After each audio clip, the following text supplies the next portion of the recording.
Hello बच्चों, मैं आपकी हिंदी टीचर प्रभा मिश्रा। बच्चों आइए आज का पाठ शुरू करते हैं। बच्चों, हिंदी भाषा एक सागर के समान है जिसमें अलग अलग भाषाओं की मोती है और विभिन्न भाषाओं के शब्द होने के कारण शब्दों को कई आधारों पर बांटा गया है। जैसे उत्पत्ति के आधार पर, रचना के आधार पर, प्रयोग के आधार पर, व्याकरण के प्रयोग के आधार पर और अर्थ के आधार पर। आज का जो हमारा टॉपिक है, जो विषय है, वो है शब्द भंडार। और शब्द भंडार में अर्थ के आधार पर आने वाले शब्दों का हम आज यहाँ पर अध्ययन करेंगे, जिनमें प्रमुख हैं पर्यायवाची शब्द, विलोम शब्द, एकार्थी शब्द, अनेकार्थी शब्द, वाक्यांशों के लिए एक शब्द और श्रुति सम भिन्नार्थक शब्द। आइए सबसे पहले पर्यायवाची शब्दों के बारे में जानते हैं कि पर्यायवाची शब्द क्या होते हैं। पर्यायवाची शब्द, पर्यायवाची का अर्थ होता है पर्यायवाची। पर्याय का अर्थ होता है उसी के समान कोई दूसरा शब्द या वैसा ही अर्थ और भाव देने वाला दूसरा शब्द। पर्यायवाची समान अर्थ बताने वाले शब्दों को पर्यायवाची शब्द कहते हैं और इनका प्रयोग एक ही वस्तु और प्राणी के लिए भी किया जा सकता है। इसमें आपको उदाहरण में दूंगी, जैसे दिन एक शब्द है, दिन एक शब्द है, इसके इसी के समान अर्थ बताने वाले और भी शब्द हैं, जैसे वार, वासर,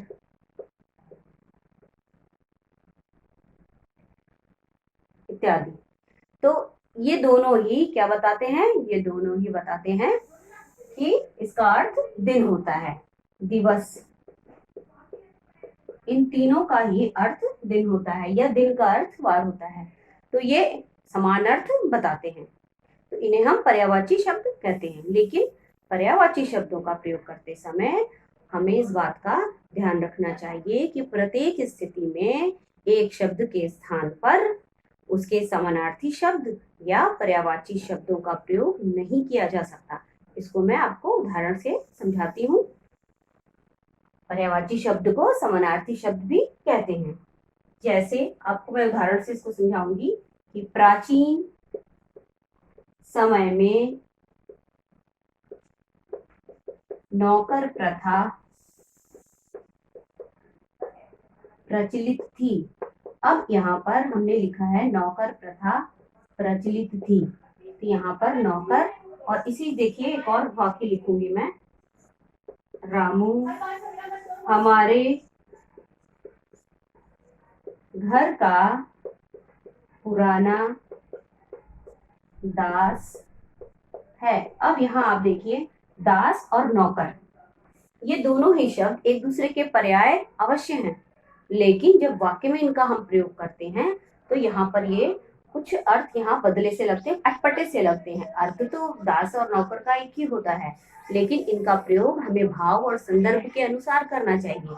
वाक्य में उस शब्द का भाव भी होना चाहिए। जैसे नौकर के पर्यायवाची शब्द होते हैं, नौकर के पर्यायवाची शब्द होते हैं दास, अनुचर, सेवक। इसके बाद आप देखिए कि जब इन दोनों वाक्यों को हम पढ़ते हैं तो इनके कुछ अर्थ हमें अटपटे से लगते हैं, लेकिन अगर हम इनको यहाँ पर इन शब्दों को बदल दें, इन पर्याय शब्दों को बदल दें, अगर यहाँ पर नौकर की जगह दास लिख दें और यहाँ पर दास की जगह नौकर लिख दें, तो ये पढ़ने और सुनने में ये अच्छे लगेंगे, अटपटे नहीं लगेंगे। इसलिए वाक्यों के भाव और अर्थ के आधार पर इन शब्दों का प्रयोग करना चाहिए और इन्हें ही हम कहते हैं पर्यायवाची शब्द। इस प्रकार से बहुत से शब्दों के पर्यायवाची शब्द हो सकते हैं, जैसे घमंड का गर्व, अहंकार, दर्प इत्यादि। इसी तरह से शरीर का तन, काया, गात इत्यादि। तो बच्चों ये था पर्यायवाची शब्दों के बारे में। आइए अब दूसरा जानते हैं। दूसरा है विलोम शब्द। विलोम शब्द या विपरीतार्थक शब्द। विलोम शब्द का अर्थ होता है उल्टे अर्थ देने वाले शब्द। विलोम शब्द या विपरीतार्थक शब्द का अर्थ, इसका अर्थ हो जाएगा कि उल्टे जो अर्थ देते हैं जो शब्द, उन्हें हम विलोम शब्द कहते हैं। इसका भी इसको उदाहरण से मैं अब समझाऊंगी। लेकिन जब विलोम शब्द लिखते समय किन बातों का ध्यान रखना चाहिए, इसको भी आप समझिए। कि जैसे पहला एक नियम है इसका कि ये जब एक वचन में हो शब्द तो उसका विलोम भी एक वचन में होना चाहिए। जैसे मान लीजिए अगर हमने यहाँ पर छोटा लिखा, तो छोटा का जब हम विलोम लिखेंगे तो यहाँ पर बड़ा ही हमें लिखना होगा। अगर यहाँ छोटे लिखा जाएगा तो यहाँ पर बड़े लिखा जाएगा। इसका ध्यान आपको रखना है कि एक वचन का है अगर शब्द तो एक वचन में उसका विलोम होगा, अगर बहुवचन का शब्द है तो उसका विलोम भी बहुवचन में होगा। ऐसे ही विलोम शब्द कभी मूल शब्दों में उपसर्ग लगाकर भी बनते हैं, उसका उल्टा अर्थ देते हैं। जैसे आपको मैं यहाँ उदाहरण से समझाऊंगी। जैसे मान लीजिए कर्म शब्द है, तो कर्म शब्द में यदि हम मूल शब्द यहाँ पर कर्म शब्द मूल है, और यहाँ पर अगर मैं अप्रत्यय इसमें अ उपसर्ग लगा देती हूँ, यदि अ उपसर्ग लगा दिया तो ये हो जाएगा अकर्म। इसका विलोम हो गया ये। तो उपसर्ग लगाकर भी हम विलोम बना सकते हैं। और एक और देखिए इसमें उदाहरण नित्य। इसमें भी यदि हम अ उपसर्ग लगा दें तो इसका विलोम शब्द बन जाएगा अनित्य। इस प्रकार आपने देखा कि उपसर्ग लगाकर भी हम विलोम बना सकते हैं। इसी प्रकार से एक नियम और है कि तत्सम शब्दों के विलोम तत्सम शब्दों में ही होने चाहिए और तद्भव शब्दों के विलोम तद्भव शब्दों में ही होने चाहिए। जैसे अंधकार, अंधकार शब्द है, अंधकार एक तत्सम शब्द है और इसका विलोम क्या होगा? प्रकाश। इसी प्रकार अंधेरा, अंधेरा क्या है? अंधेरा तद्भव शब्द है, इसका विलोम हो जाएगा उजाला। तो ये आप ध्यान दीजिए कि तत्सम का तत्सम में विलोम होना चाहिए और तद्भव का तद्भव में, तद्भव शब्द का तद्भव शब्द में विलोम होना चाहिए। इन बातों को विलोम बनाते समय हमें ध्यान में रखना चाहिए। आइए अब जानते हैं एकार्थ शब्दों के बारे में। एकार्थ शब्द क्या होते हैं? एकार्थ शब्द या एकार्थक शब्द या एकार्थी शब्द। एकार्थ शब्द का अर्थ होता है एक अर्थ, एक धन अर्थ, मतलब एक अर्थ जो प्रतीत होते हैं कि एक ही अर्थ बताते हैं लेकिन उनके अर्थ अलग अलग होते हैं। ऐसा प्रतीत होता है कि वो एक ही अर्थ वाले शब्द हैं लेकिन वो अलग अलग अर्थ बताते हैं। कैसे? देखिए, अमूल्य और बहुमूल्य, इनको हम पढ़ते हैं जब तो ऐसा प्रतीत होता है कि दोनों का अर्थ एक ही है लेकिन दोनों के अर्थ अलग अलग हैं। अमूल्य का क्या अर्थ है? जिसका मूल्य न लगाया जा सके, जिसका मूल्य न लगाया जा सके। इसी प्रकार से इसका बहुमूल्य का क्या अर्थ हो जाएगा? बहुमूल्य का अर्थ हो जाएगा कीमती, बहुत महंगी या कीमती चीज जो होती है उसको हम कहते हैं ये बहुत बहुमूल्य वस्तु है। और अमूल्य है, जैसे हमारा विद्या धन अमूल्य होता है, मतलब उसका कोई भी मूल्य नहीं है, जिसको खरीदा नहीं जा सकता। तो विद्या धन क्या है? विद्या धन अमूल्य है। बहुमूल्य है तो बहुमूल्य में भी आप इसका वाक्य प्रयोग करके इसको अच्छे तरह से समझ सकते हैं। बहुमूल्य है हीरा जवाहरात, इस प्रकार के जो सोना चांदी, ये बहुमूल्य धातुएं हैं, ऐसे हम बोल सकते हैं। बहुमूल्य का अर्थ होता है कीमती।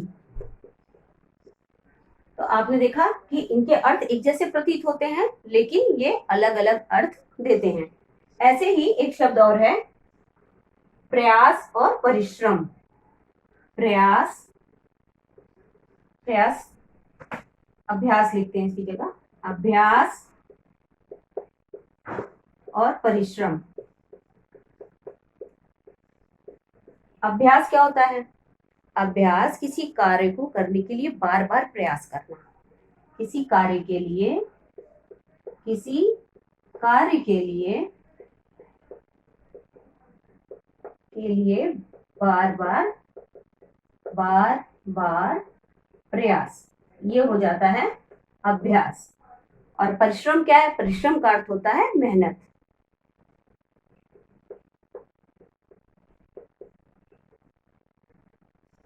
तो बच्चों, ये था एकार्थी शब्दों के बारे में कि एक अर्थ वाले, एक अर्थ जैसे प्रतीत होने वाले शब्दों का अर्थ अलग अलग होता है, इन्हें हम एकार्थी शब्द कहते हैं।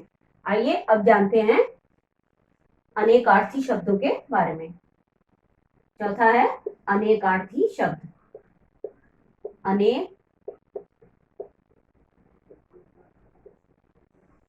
अनेकार्थक शब्द ये क्या होते हैं? अनेकार्थक शब्द जो शब्द एक से अधिक अर्थ देते हैं, एक से अधिक अर्थ देते हैं, उन्हें हम अनेकार्थक शब्द या अनेकार्थी शब्द कहते हैं। अनेकार्थक ये हो गया। अनेकार्थक का देखिए, ये अनेकार्थक का अर्थ है कि जो एक से अधिक, जो शब्द एक से अधिक अर्थ दें। जैसे पत्र, पत्र, पत्र एक शब्द है, लेकिन इसके प्रयोग पर आधारित होता है इसका अर्थ। जब हम वाक्य में इसका प्रयोग करते हैं तो उस पर यह आधारित होता है कि किस वाक्य में किस बात के लिए इसका प्रयोग किया जा रहा है। जैसे अगर मैं एक वाक्य प्रयोग करूं कि कुछ पीपल के पत्र तोड़ कर लाओ, तो यहाँ पर पीपल के पत्र का क्या अर्थ हो गया? यहाँ पीपल का पत्र का अर्थ हो गया पत्ता, तो इसका एक अर्थ हो गया पत्ता। और इसी तरह इसका दूसरा अर्थ क्या होगा? पत्र माने चिट्ठी। मैंने अपने भाई को पत्र लिखा, तो यहाँ पर चिट्ठी से तात्पर्य है कि दूसरा इसका क्या अर्थ हो गया? चिट्ठी। इसी तरह एक और उदाहरण देखेंगे।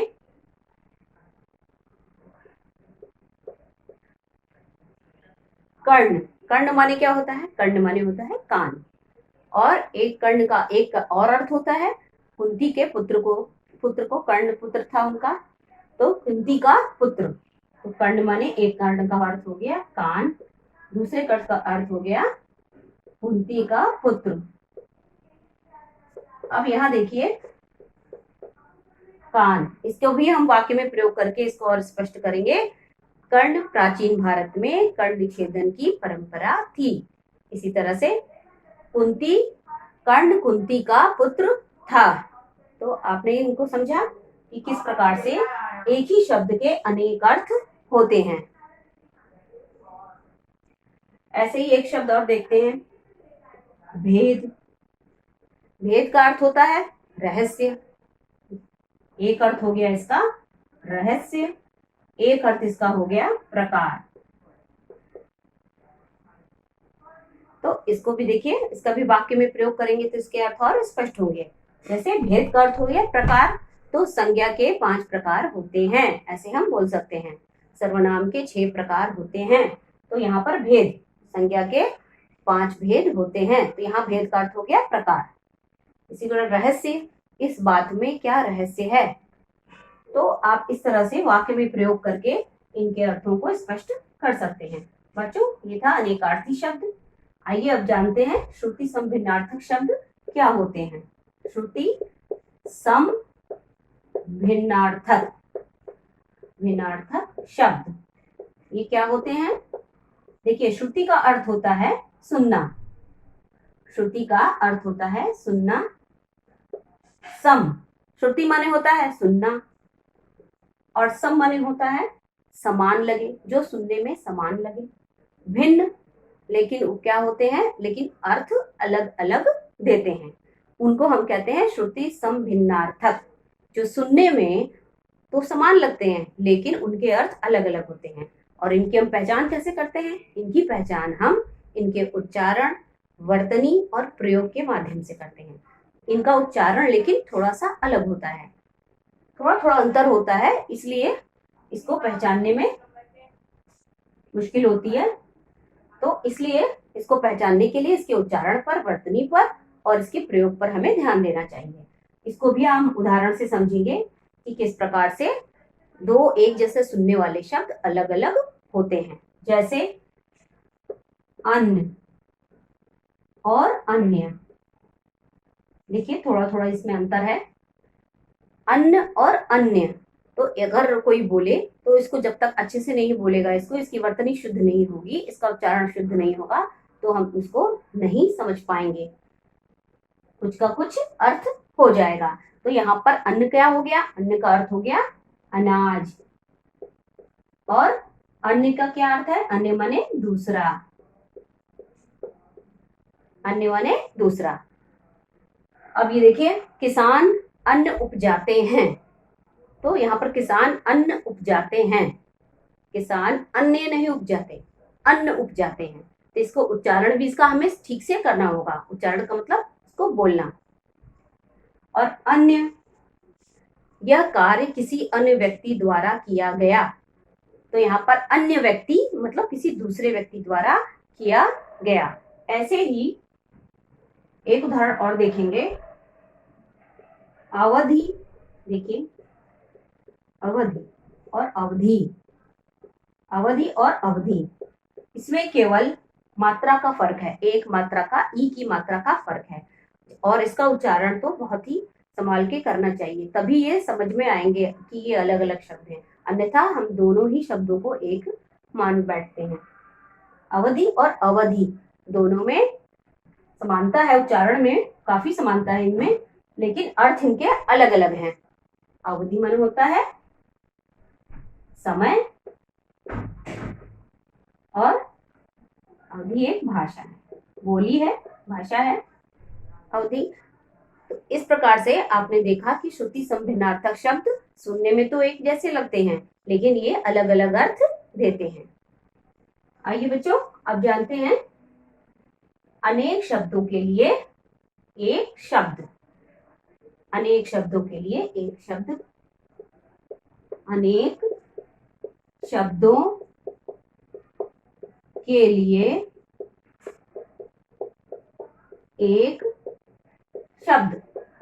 अब इनमें क्या होता है, ये कई शब्द होते हैं, वाक्यांश के रूप में होते हैं, लेकिन इनका एक अर्थ होता है। भाषा को प्रभावशाली बनाने के लिए अनेक शब्दों को हम एक शब्द के रूप में लिखते हैं, और ये हिंदी साहित्य में, ये हिंदी साहित्य इससे समृद्ध होता है।